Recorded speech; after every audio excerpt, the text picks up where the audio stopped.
Hello everyone, গরমের ভীষণই স্বাস্থ্যকর একটা রেসিপি ওয়াটারমেলন জুস খুব সহজে আপনাদের সাথে শেয়ার করব। তো প্লিজ ভিডিওটি সম্পূর্ণ দেখবেন। তো রেসিপির শুরুতেই আমি ওয়াটারমেলন নিয়েছি। আমি এখানে একটা তরমুজের 4 ভাগের 1 ভাগ নিয়েছি আর সেগুলোকে ছোট ছোট টুকরো করে বীজগুলো ছাড়িয়ে নিয়েছি। এবার এই টুকরো করে রাখা ওয়াটারমেলনগুলিকে আমি একটা মিক্সিং বোলের মধ্যে দিয়ে দিচ্ছি।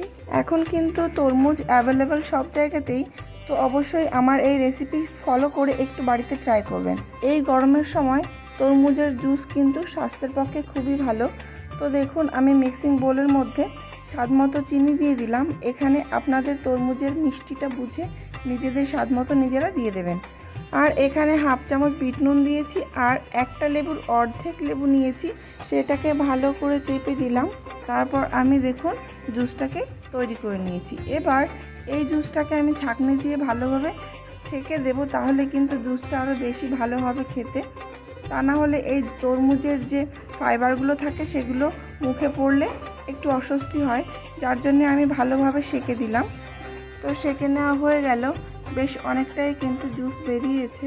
তো এবার জুসটাকে আমরা পুরোপুরি রেডি করব। তো তার জন্যে 2টো গ্লাস নিয়েছি আমি, গ্লাসের মধ্যে কয়েক টুকরো আইস কিউব দিয়ে দিচ্ছি। এবার আমি জুসটাকে ঢেলে দিচ্ছি।